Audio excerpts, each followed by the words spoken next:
इसमें हमारा अस्सलाम वालेकुम व्यूअर्स। आज के इस वीडियो में हम स्टार्टअप टर्म्स जो होती हैं, जो कि बिजनेस गुरुज जो होते हैं अंडरस्टैंड करते हैं, वो उन बिजनेस टर्म्स की बेस पे वो जो है अपने बिजनेस को मॉनिटर कर रहे होते हैं, वो आपके साथ शेयर करेंगे। तो सबसे पहले हम इसको एक एग्जांपल से समझेंगे।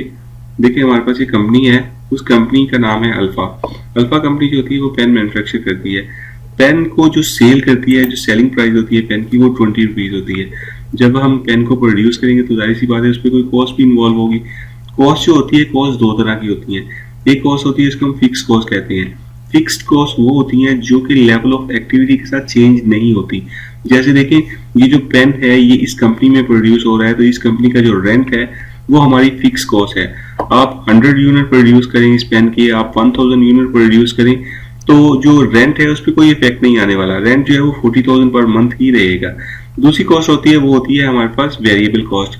वेरिएबल कॉस्ट क्या है जी? वेरिएबल कॉस्ट ऐसी कॉस्ट है जो कि लेवल ऑफ एक्टिविटी के साथ चेंज होती है।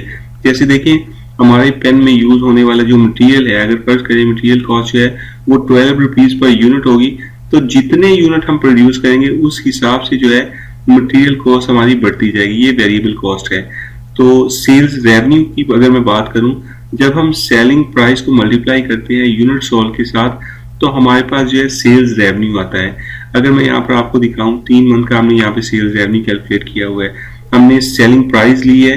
फर्स्ट मंथ जो है वो 5000 यूनिट सेल हुए हैं, सेकंड मंथ 4000, फिर 6000, और यहाँ पर हमारे पास सेल्स रेवेन्यू आ गया है। सेल्स रेवेन्यू में से हमने और वेरिएबल कॉस्ट और फिक्स कॉस्ट से हम जो है वो अपने प्रॉफिट और लॉस को जो है वो कैलकुलेट कर सकते हैं। तो सबसे पहले हम क्या करेंगे, हम जनवरी के मंथ में जो हमारे पास सेल्स रेवेन्यू है उसमें से माइनस करेंगे वेरिएबल कॉस्ट। वेरिएबल कॉस्ट क्या है? 12 रुपीज को हम मल्टीप्लाई करेंगे 5000 यूनिट्स के साथ, ये मेरे पास 60,000 आएगा। इसमें से हम माइनस करेंगे फिक्स कॉस्ट जो कि 40,000 है।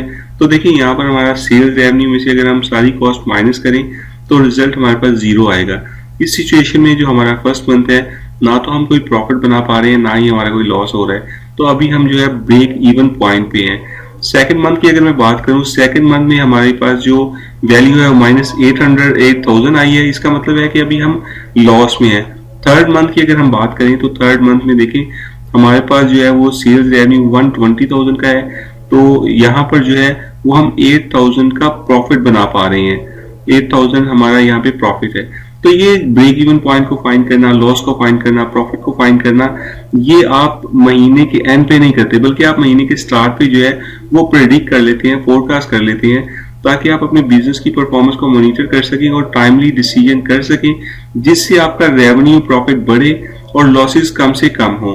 तो महीने के स्टार्ट पे जब आप बिजनेस को स्टार्ट कर रहे होते हैं, तो किस तरह हम स्टार्ट पे जो है ब्रेक इवन यूनिट निकालते हैं, वो यूनिट जहां पर आपकी सारी की सारी कॉस्ट रिकवर हो जाए और आप लॉस में ना हो, उसके लिए ये फॉर्मूला होता है। आप फिक्स्ड कॉस्ट को कंट्रीब्यूशन पर यूनिट से डिवाइड करते हैं। जैसे देखें अभी जो हमने एग्जांपल देखी उसमें 40,000 जो है वो फिक्स कॉस्ट थी।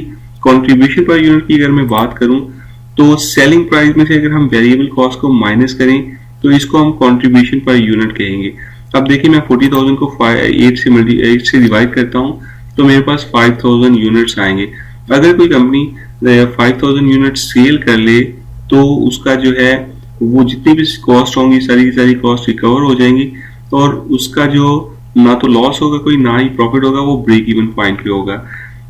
अगर मैं टोटल कंट्रीब्यूशन की बात करूं तो कंट्रीब्यूशन पर यूनिट को जब हम सोल्ड यूनिट के साथ मल्टीप्लाई करते हैं तो हमारे पास टोटल कंट्रीब्यूशन आता है।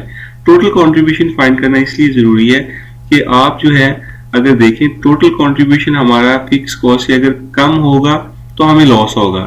टोटल कंट्रीब्यूशन हमारी फिक्स कॉस्ट के इक्वल होगा तो हम ब्रेक इवन पॉइंट पे होंगे।